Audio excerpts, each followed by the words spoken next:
The soft glow of streetlights flickers as a light drizzle begins. Inside a small, dimly lit apartment, Anna Carter, a woman in her early 30s, sits at a worn kitchen table surrounded by overdue bills. Her hands tremble as she stares at a final notice for rent. The soft sound of a child's laughter echoes from the next room, momentarily breaking her heavy thoughts. Anna stands, peeking into the bedroom where her 7-year-old daughter, Mia, is coloring. The little girl looks up, her innocent smile lighting up the room. "Mommy, look, I drew us a big house with a garden. One day, can we live somewhere like this?" Mia's hopeful voice is like a knife to Anna's heart. She forces a smile. "Of course, sweetheart. One day." She steps away, back to the reality of her empty fridge and piles of unpaid bills. A calendar on the wall shows today's date circled in red with the words, "Final paycheck." Anna, walking briskly through the rain, her thin jacket offering little protection, she clutches an envelope in her hand as she approaches a rundown office building. Inside, her boss at the small assisted living facility hands her a check, his face full of regret. "I'm sorry, Anna, budget cuts. We had no choice." Anna's voice shakes as she replies, "What am I supposed to do? I have a child to feed." Anna walking back home, rain soaking her hair as she scrolls job listings on her old phone. Suddenly, a particular ad catches her eye. Live-in caregiver needed for reclusive employer. High salary, immediate start. Her expression is a mix of desperation and determination as she clicks apply. That night, after tucking Mia into bed, Anna sits at the same table staring at her phone. The screen lights up with an email. "Interview confirmed. Blackwood Mountain Estate. Tomorrow, 9 a.m. The tension rises as Anna glances back at her sleeping daughter, whispering, "For you, Mia, I'll make this work." What would you sacrifice for the ones you love? Stay tuned to find out how Anna's journey changes her life forever. Don't forget to like, share, and subscribe for more gripping stories that touch your heart. Comment below. What would you do in Anna's situation? The next morning, Anna Carter stood outside the towering iron gates of Blackwood Mountain Estate, her worn navy blazer clinging to her from the chill in the air.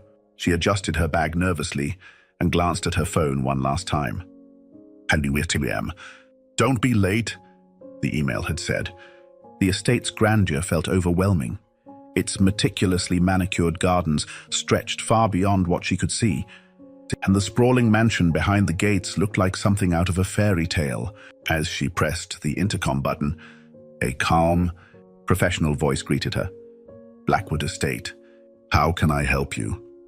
Anna cleared her throat, trying to sound composed. "I'm Anna Carter. I have an interview scheduled with Mr. King." The gates opened with a low hum, revealing a long driveway flanked by tall oak trees. A sense of unease crept over her as she walked, the estate's silence almost deafening compared to the bustling city she had left behind. Inside the mansion, Martha, the housekeeper, greeted her with a polite but guarded demeanor. "Mr. King is waiting for you in the study," she said, leading Anna through a series of grand hallways. The walls were adorned with expensive paintings and antique decor, yet the air carried a strange stillness. Before they entered, Martha paused. "A word of advice, Mr. King values professionalism and despises pity. Stick to his instructions, and you'll do just fine." Anna nodded, clutching her bag tightly. "Thank you. I'll remember that." The study door opened, and Anna's breath caught as she stepped inside. Behind a large mahogany desk sat William King, a man in his late 40s, with sharp features and piercing blue eyes. His presence was commanding.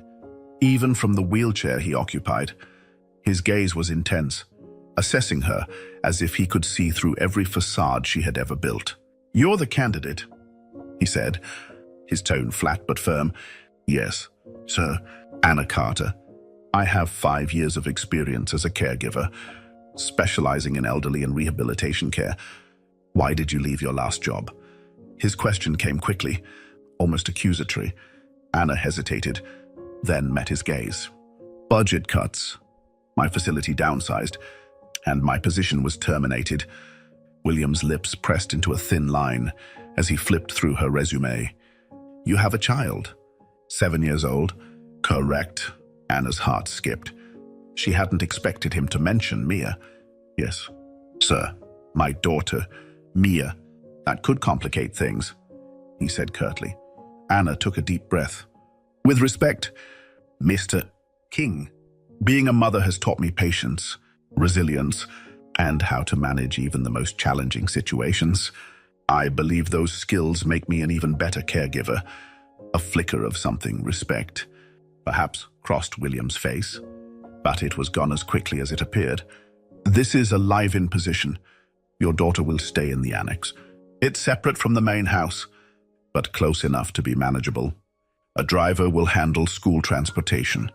Anna nodded, relief washing over her despite his stern tone. That sounds workable. Sir. The interview continued, with William outlining his expectations in exacting detail.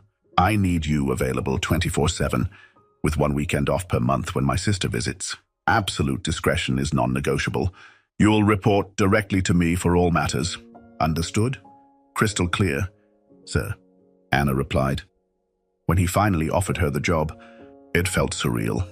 The salary was more than she had dared to hope for, and the accommodations were better than her current apartment. But as she left the study, her mind was filled with questions. Martha escorted her to the annex, a cozy but spacious 2-bedroom cottage surrounded by a small garden. This will be your space, Martha explained. Your daughter will love it. It's quiet and safe. Anna nodded, imagining Mia playing in the garden. Despite her relief, a nagging feeling lingered. Why was this position available? Why had previous caregivers left so abruptly? Martha must have noticed her hesitation. Mr. King is difficult, she said softly, but he's not a bad man. Just lost. The accident changed him. Anna's curiosity deepened. What happened? Martha hesitated, then shook her head. That's not my story to tell, but be patient with him, and you'll see there's more to Mr. King than meets the eye. That evening, Anna returned home to Mia, her heart lighter but still cautious. She told her daughter about the new job, framing it as an exciting adventure. Mia, never the optimist, was thrilled at the idea of moving to a big house with a garden. As Anna packed their belongings, she couldn't shake the feeling that her life was about to change in ways she couldn't predict. The job was an incredible opportunity, but something about Blackwood Estate felt off. Anna and Mia standing outside the annex the next morning, surrounded by their suitcases.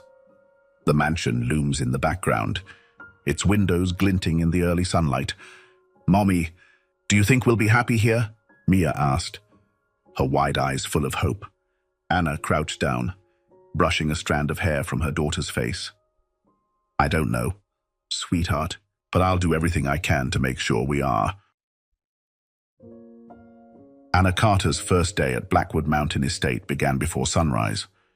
The annex was quiet, except for the sound of her daughter, Mia, breathing softly in the next room. Anna unpacked their few belongings and took a moment to look out the window toward the mansion.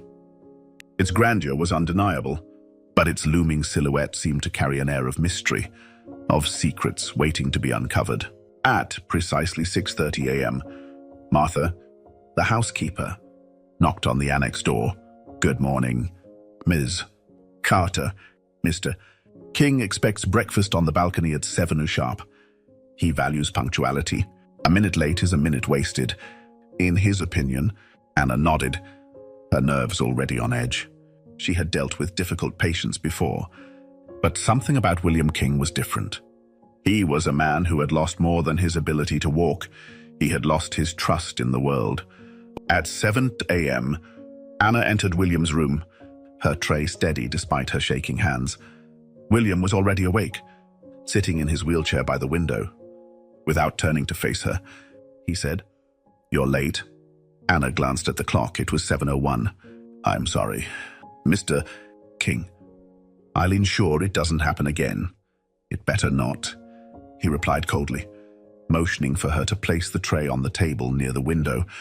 As Anna prepared the table, She noticed the room's meticulous organization. Books were arranged alphabetically, and every item seemed to have a specific place. The room's orderliness contrasted sharply with the man's stormy demeanor. While he sipped his coffee, William barely touched the food. Instead, his piercing blue eyes scanned the horizon, his expression unreadable.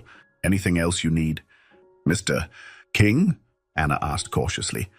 He turned to her, his tone sharp. "Yes. Competence. Can you manage that, Ms. Carter?" Anna bit her tongue, reminding herself why she was here. For Mia. "Of course, sir." By mid-morning, Anna was tasked with cleaning the study, while William attended a virtual business meeting. As she dusted the shelves, she noticed something strange. A series of locked cabinets and a drawer that had clearly been forced open at some point. The marks on the wood were fresh. Martha passed by and noticed Anna's lingering gaze. "Curious, aren't you?"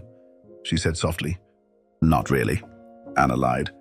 Moving away from the drawer, Martha chuckled. "You'll learn quickly that curiosity doesn't end well here.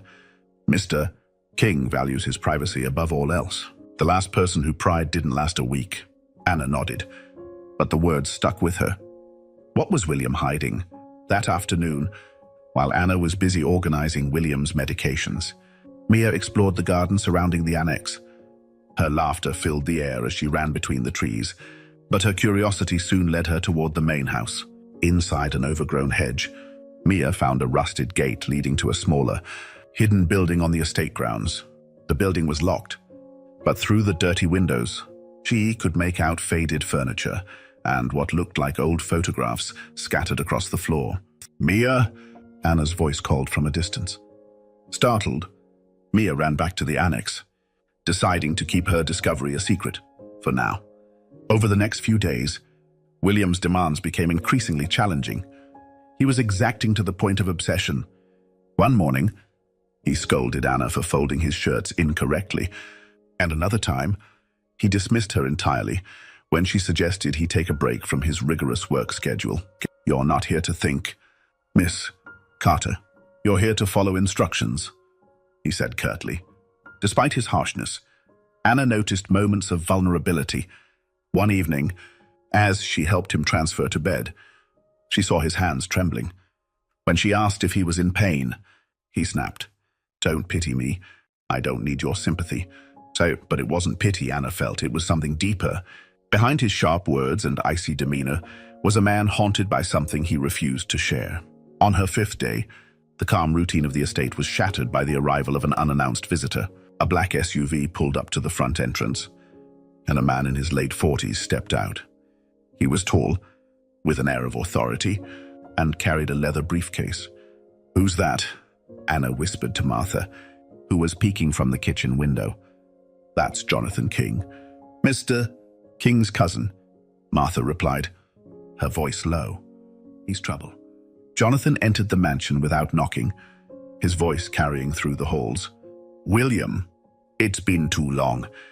William's reply was barely audible, but the tension between the two men was palpable.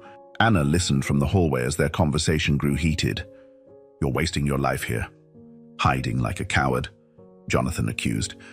"And you're wasting mine by showing up uninvited," William shot back. Anna's heart raced as she realized she was eavesdropping. She quickly retreated to the annex, but the argument stayed with her. Who was Jonathan? And why did his presence unsettle William so much? That night, as Anna prepared to go to bed, she found a note slipped under her door. The paper was old, and the handwriting unfamiliar. It read, "Be careful who you trust. Not everything here is as it seems." Anna's blood ran cold. Was this a warning about William? Or Jonathan? Or someone else entirely? She glanced toward Mia's room, her protective instincts kicking in. Whoever had left the note knew where they lived. In the following days, Anna began noticing strange things around the estate. Doors she had closed were left ajar, lights flickered in empty rooms. And once, she heard faint whispers echoing down the hallways. When she mentioned it to Martha, the housekeeper's expression darkened. "This house has seen its fair share of tragedies," Martha said cryptically. "The walls hold secrets." One evening, while Mia played in the garden, Anna caught a shadow moving in the windows of the locked building Mia had discovered. When she asked William about it, his response was curt. "Stay out of places you don't belong."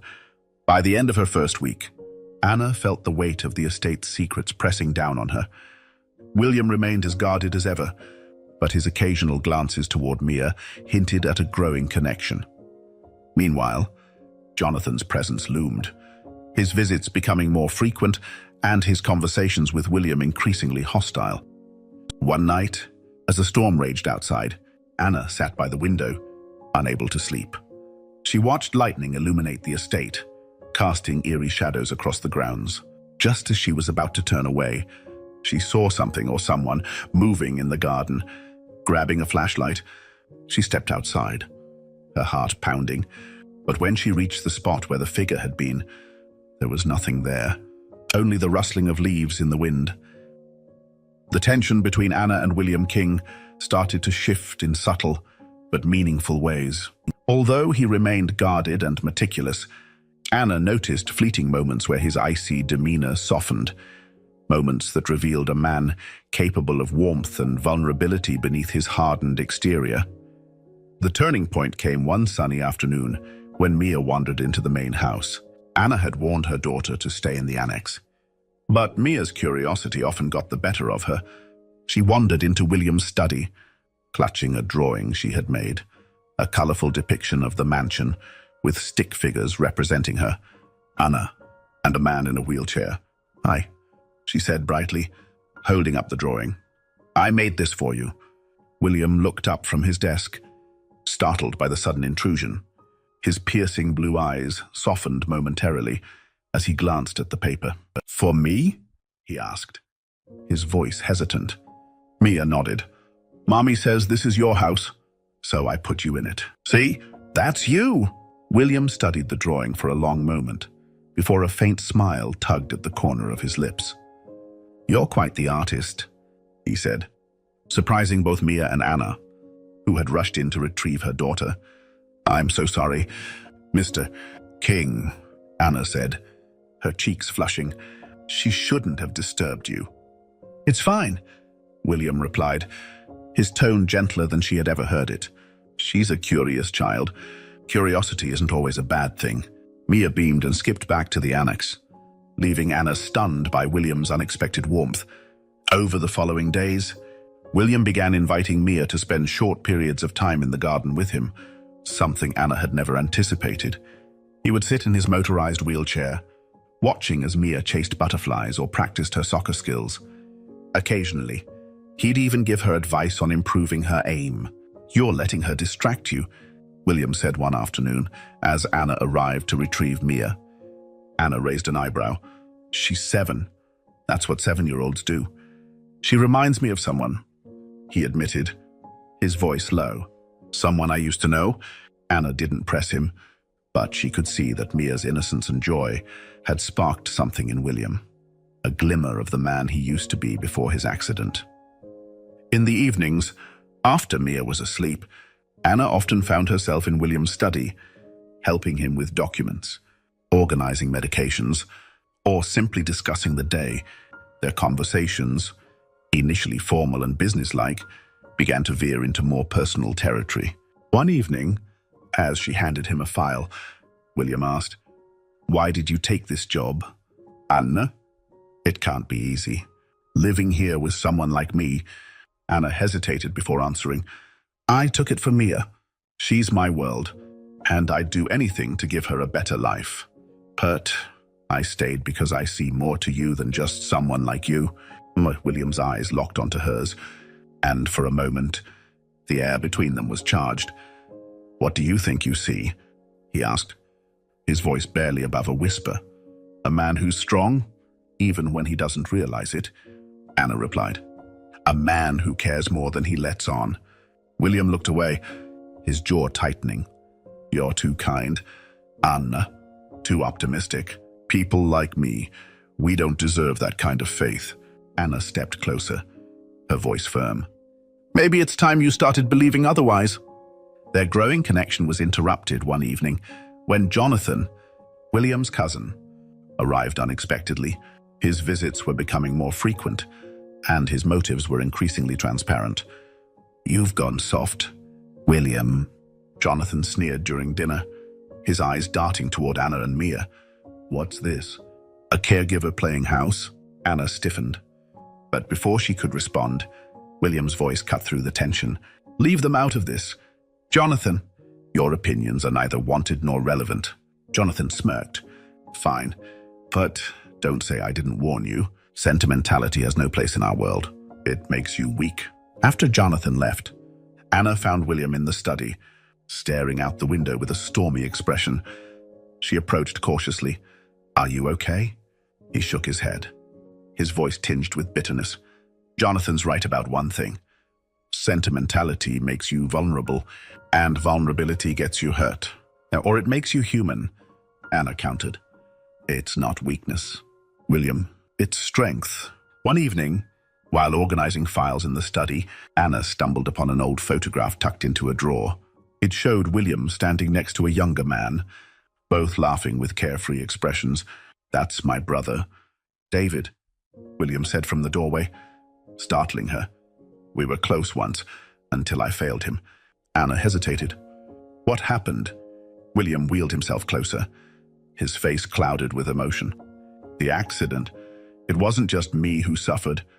David didn't make it, and it was my fault. I was reckless, overconfident. I thought I could handle anything, and I was wrong." Anna placed a hand on his, her touch light but steady. "You've been carrying this alone, haven't you?" He nodded, his voice breaking. "Every day. I don't deserve forgiveness, Anna. Not from him, not from anyone." "You're wrong," she said softly. "You're punishing yourself for something you can't change. Maybe it's time to start living for what you still have." One stormy night, the mansion lost power. Mia, terrified of the thunder, clung to Anna as they made their way to William's study, where a backup generator kept the lights on. William surprised Anna by inviting Mia to sit with him, telling her stories of how his father used to explain thunderstorms as clouds bowling in the sky. Mia laughed through her tears, the fear slowly leaving her. After Mia fell asleep on the couch, Anna turned to William. "You're good with her," she said. "She trusts you."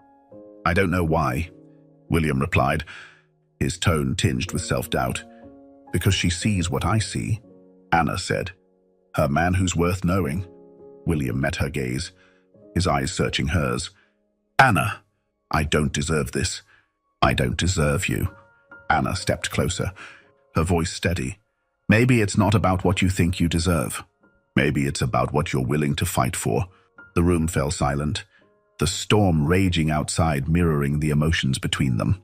The next morning, as the rain cleared, William asked Anna to join him for coffee on the balcony. It was the first time he'd invited her to sit with him as an equal. As they sipped their drinks, watching the sunrise over the estate, William turned to her. "I don't know what's ahead, Anna, but for the first time in years, I think I want to find out." Anna smiled, her heart full. "Then let's find out together." Life at Blackwood Mountain Estate had settled into a fragile rhythm. William, Anna, and Mia had formed an unlikely but comforting dynamic, with Mia's bright energy and Anna's steady presence slowly softening William's guarded nature. But as the days passed, the cracks in the mansion's serene facade grew harder to ignore. Secrets that had been buried for years began clawing their way to the surface. One evening, as the sun dipped behind the mountains, Jonathan King arrived at the estate, his mood even darker than usual. He stormed into William's study, slamming a stack of documents onto the desk. Anna, who had been organizing files nearby, froze as she overheard their escalating voices. "You've crossed the line, Jonathan," William growled. "This has nothing to do with you.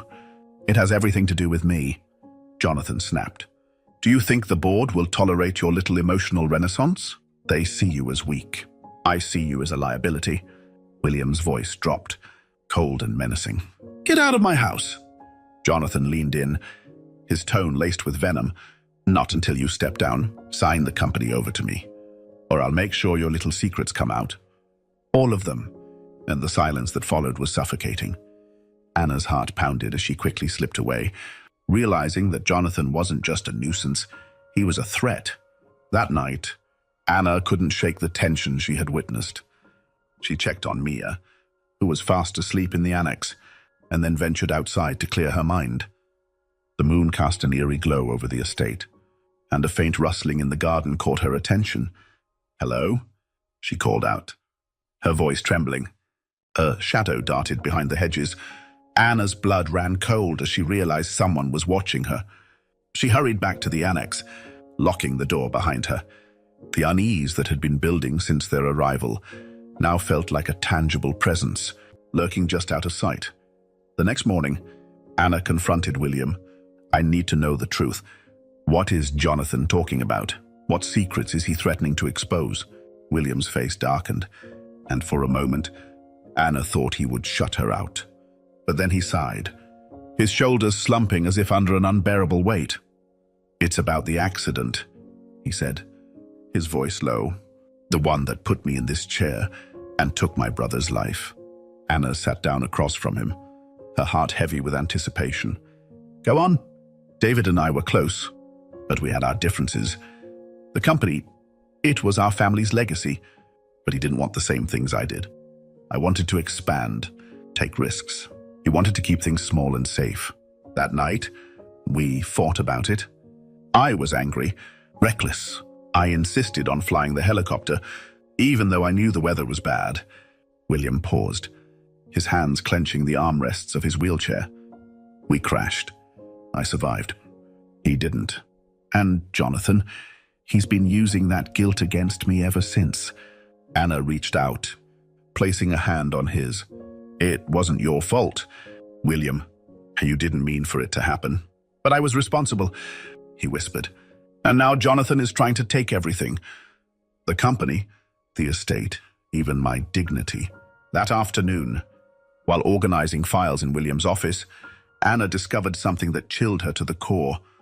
Tucked inside a folder marked confidential were financial records, email exchanges, and legal documents suggesting that the helicopter crash might not have been an accident at all. The maintenance logs had been tampered with, and there were payments made to a mysterious account just weeks before the crash. "William," Anna said, holding the documents in trembling hands, "you need to see this." William scanned the papers, his expression shifting from confusion to fury.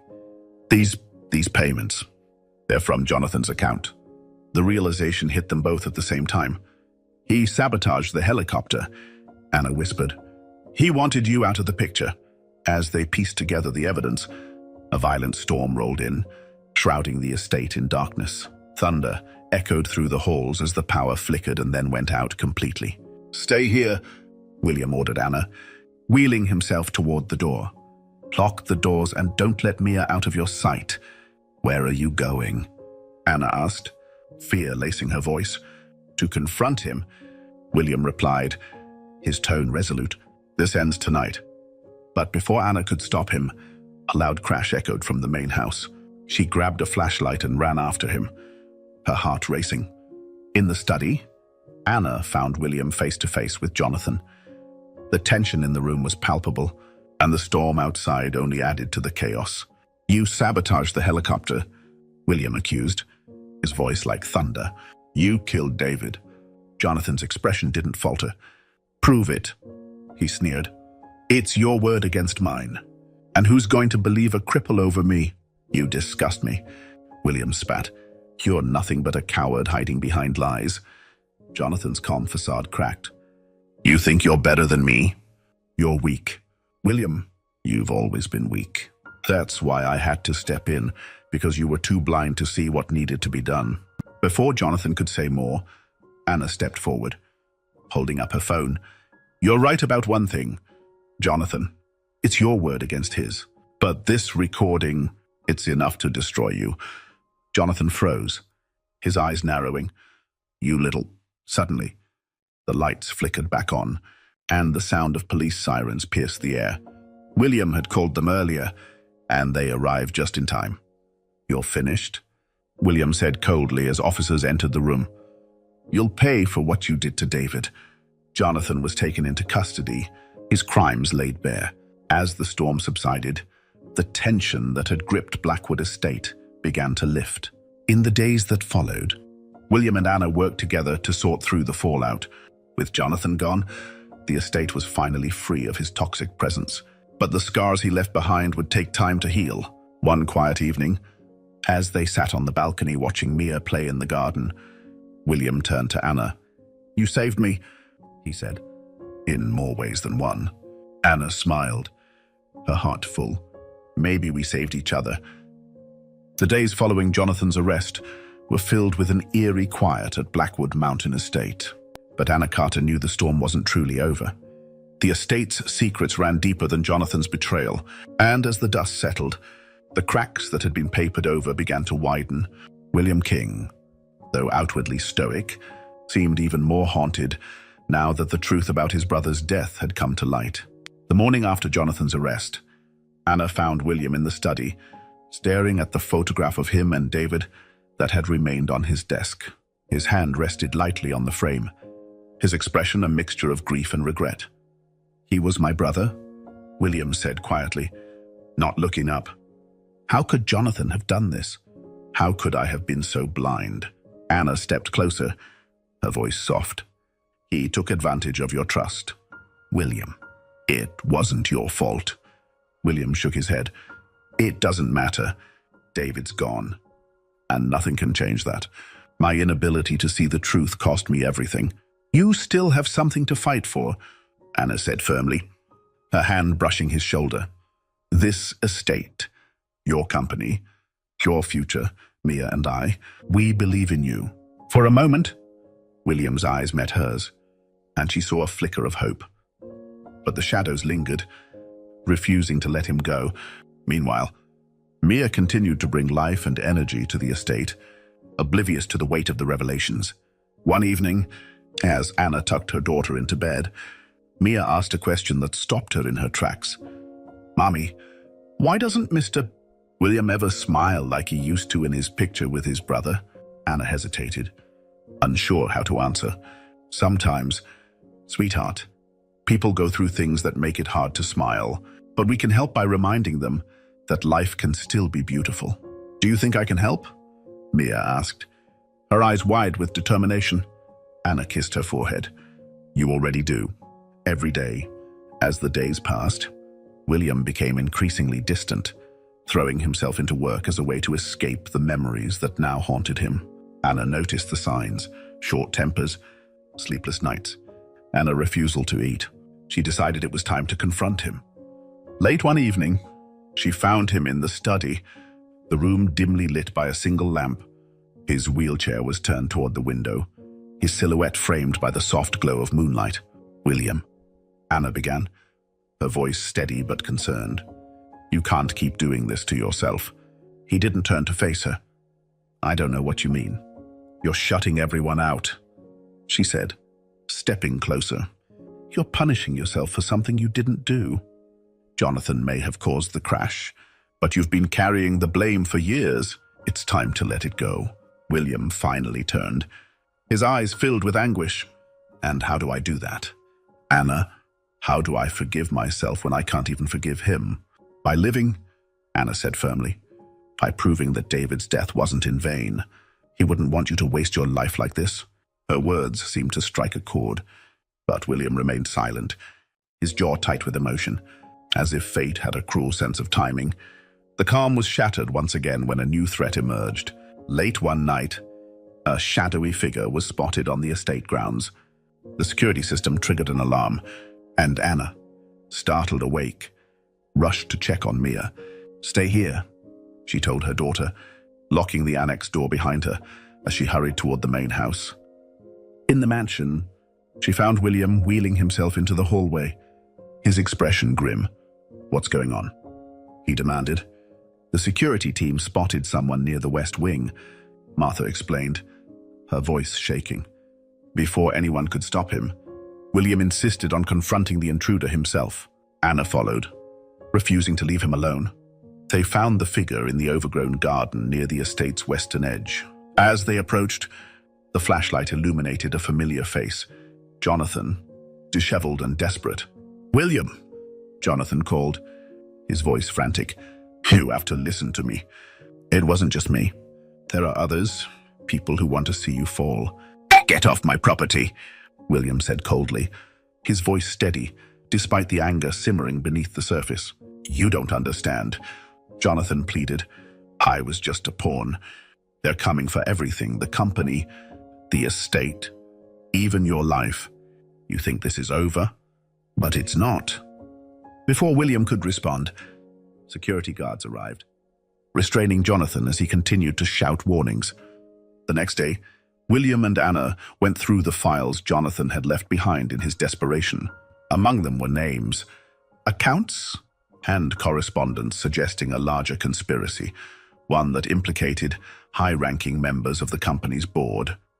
They were behind the sabotage, William realized, his hands trembling as he sifted through the evidence. Jonathan was just a piece of the puzzle. Anna's heart sank. "What are you going to do?" "I'm going to fight," William said, his voice firm. "For David, for myself, for you and Mia. They won't take anything else from me." In the days that followed, William and Anna worked together to build their case against the conspirators. William reached out to trusted allies, while Anna kept a watchful eye on Mia, ensuring her safety amidst the chaos. Their partnership deepened as they faced each challenge side by side. One evening, as they sat in the study reviewing documents, William looked at Anna with a rare softness in his eyes. "I wouldn't have made it this far without you," he admitted. "You've given me something I thought I lost forever, hope."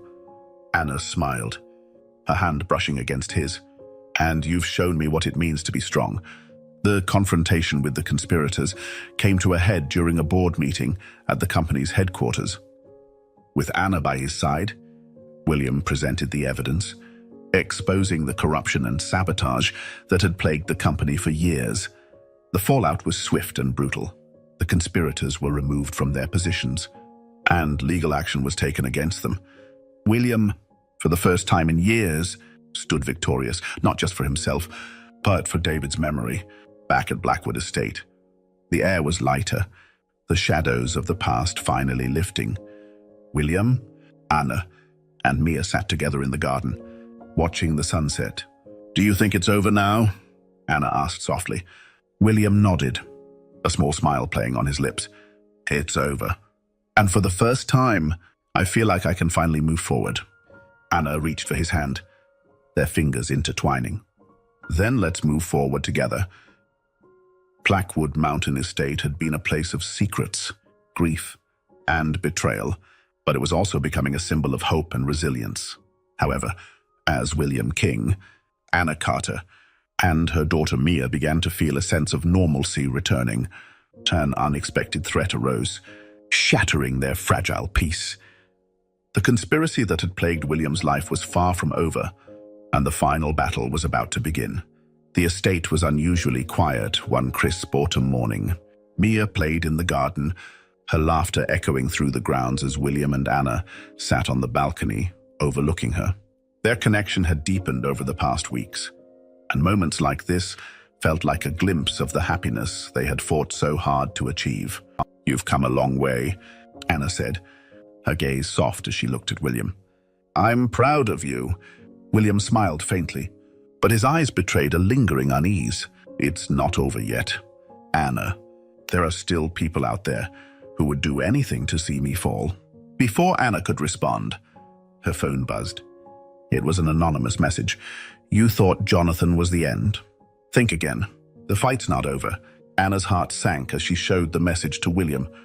His expression hardened, his grip on his wheelchair tightening. "They're coming," he said, his voice steady but cold. "And this time, we'll be ready." That night, the estate's security system was breached. The alarms blared, and Anna rushed to Mia's room, grabbing her daughter and heading for the annex's hidden panic room that Martha had shown her weeks earlier. William, however, wheeled himself toward the control room to assess the situation. Through the security cameras, he saw 3 masked intruders moving through the estate, armed and dangerous. One of them carried a laptop, clearly attempting to access files from William's private servers. They're after the evidence, William realized, his voice grim. The documents exposing the full extent of the conspiracy had been stored in his system since the board meeting, but now they were at risk of falling into the wrong hands. From the panic room, Anna called William's phone. "You need to get to safety," she urged. "They're armed, and you're not in a position to confront them." William's voice was calm but firm. "If they get what they came for, none of us will be safe. I won't let them win." Anna made a decision that would change everything. "Then I'm coming to help." "No, Anna," William said sharply. "Stay with Mia." "I'm not letting you face this alone," she replied, her determination unshakable. "Mia's safe here. I'm coming." Leaving Mia in the locked panic room, Anna made her way to the main house. Her heart pounded as she navigated the dark halls, listening for any sign of the intruders. The final confrontation unfolded in William's study, where the intruders had set up their makeshift operation. One of them was hunched over the desk, downloading files onto a portable drive, while the others stood guard. William entered the room, his presence commanding despite his wheelchair. "You're trespassing," he said coldly. "I suggest you leave before the police arrive." The leader of the group turned, his face hidden behind a mask. "You think we care about the police?" he sneered. "We've come too far to stop now. Hand over the access codes, or we'll take them from you." William's jaw tightened, but he didn't respond. Before the intruders could advance, Anna appeared in the doorway, holding a heavy fire extinguisher. Without hesitation, she swung it at the nearest man, knocking him off balance. Chaos erupted. William used his wheelchair's motorized speed to slam into the desk, scattering the laptop and disrupting the download. The leader lunged at Anna, but she dodged, grabbing a chair and using it as a makeshift shield. Back in the panic room, Mia watched the security cameras, her small hands trembling as she saw her mother and William fighting for their lives. Though she was terrified, she remembered the hidden intercom system Martha had shown her. Pressing the button, Mia's voice rang out through the estate. "The police are on their way. You'd better run!" The distraction gave Anna the opening she needed. She swung the chair again, hitting the leader square in the chest, sending him crashing into the bookshelf. William, meanwhile, grabbed the laptop and wheeled himself toward the door. "We need to get out of here," Anna yelled, grabbing William's arm as the intruders scrambled to recover. As Anna and William made their escape, the intruders pursued them through the dark halls of the mansion. The tension was palpable, each step echoing like a drumbeat. Anna spotted a hidden passage Martha had once shown her and quickly led William through it. The passage opened into the garden, where they found Mia waiting, clutching a flashlight. "I called the police." "Mommy," she said, her voice trembling but brave. "You did great, sweetheart," Anna said, pulling her daughter into a tight hug.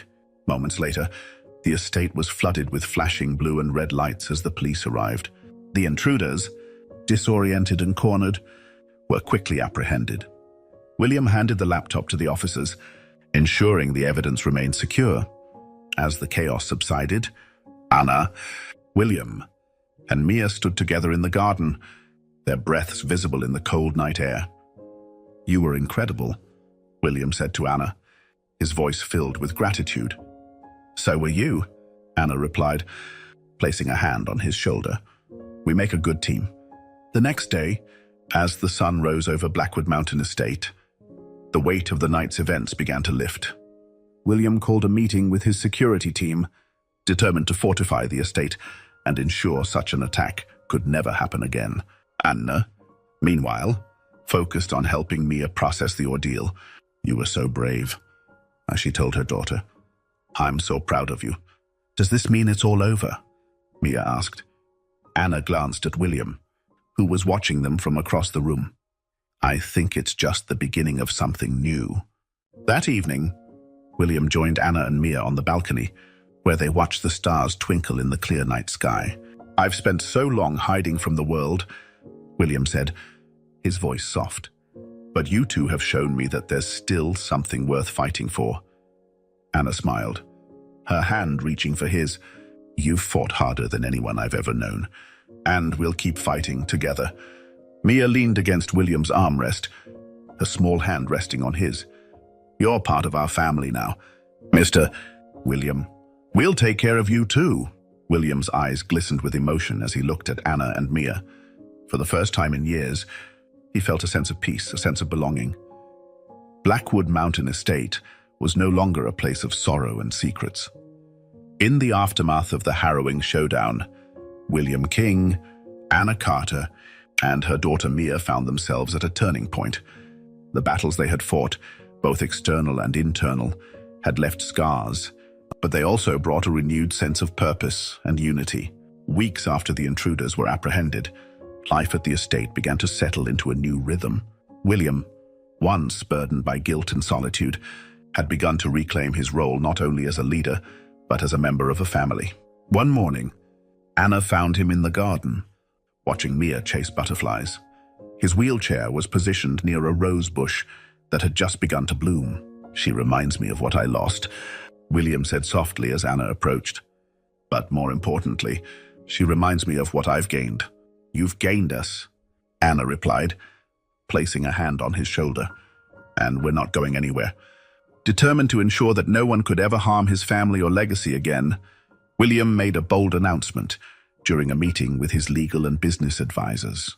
"I'm stepping back from the day-to-day operations of the company," he said, his voice resolute. "I've spent too long consumed by it. It's time to focus on what really matters." The room was stunned, but William's tone left no room for debate. He had already appointed a trusted CEO to handle the company's operations, allowing him to dedicate his time to rebuilding his life and relationships. Later, he explained his decision to Anna. "For so long, I thought power and control were everything. But now I see that true strength comes from the people who stand by you." Anna smiled, her heart swelling with pride. "And we'll stand by you, no matter what." One sunny afternoon, William, Anna, and Mia gathered in the newly restored soccer field. It had become Mia's favorite place on the estate, a symbol of the happiness they had cultivated together. "Mommy, look," Mia called out, kicking a ball toward William. "I'm getting better," William laughed, a sound Anna realized she hadn't heard often enough. "You're a natural, Mia, but don't think I'll go easy on you just because I'm the referee." Anna watched the two of them with tears in her eyes. The man who had once been so closed off was now embracing life with open arms, all because he had chosen to let love in honor of his brother David. William and Anna co-founded the King Carter Foundation, an organization dedicated to providing support and rehabilitation for individuals with disabilities. It was a project close to both their hearts, and it gave them a shared purpose beyond the estate. The foundation's launch event was a grand affair, attended by prominent figures in the business world, as well as families who had benefited from its programs. William gave a heartfelt speech, his voice steady as he shared his story of loss, redemption, and hope. "This foundation is about more than just giving back," he said. "It's about building a world where no one feels alone in their struggles, a world where every life is valued and every challenge is met with resilience." Anna stood beside him, her hand resting lightly on his arm. Together, they represented the strength of perseverance and the beauty of a second chance. As the seasons changed, so did life at Blackwood Mountain Estate. The annex, once a small and isolated space, had been expanded to blend seamlessly with the main house. It was now a vibrant home filled with laughter, warmth, and love. One evening, as the sun set over the mountains, William, Anna, and Mia sat together on the balcony. The horizon was painted in hues of gold and pink, a fitting backdrop for their newfound peace. "Do you ever think about what's next?" Anna asked, her voice gentle. William smiled, his gaze fixed on Mia, who was busy sketching a new drawing. "I think about it every day, and for the first time in years, I'm not afraid of it." Anna leaned into him, their hands intertwined. "Whatever comes, we'll face it together." Children's laughter echoes faintly from the soccer field, and the sound of piano music drifts from the open windows of the house. "What did you think of William, Anna, and Mia's journey?" If you've ever faced challenges that tested your strength, we'd love to hear your story in the comments below. What would you do if you were in Anna's shoes? Would you take the job, risk everything for love, or walk away? Let us know. Don't forget to like this video, share it with friends who love inspiring stories, and subscribe to our channel for more gripping tales of hope and redemption. Stay tuned for the next story, coming soon.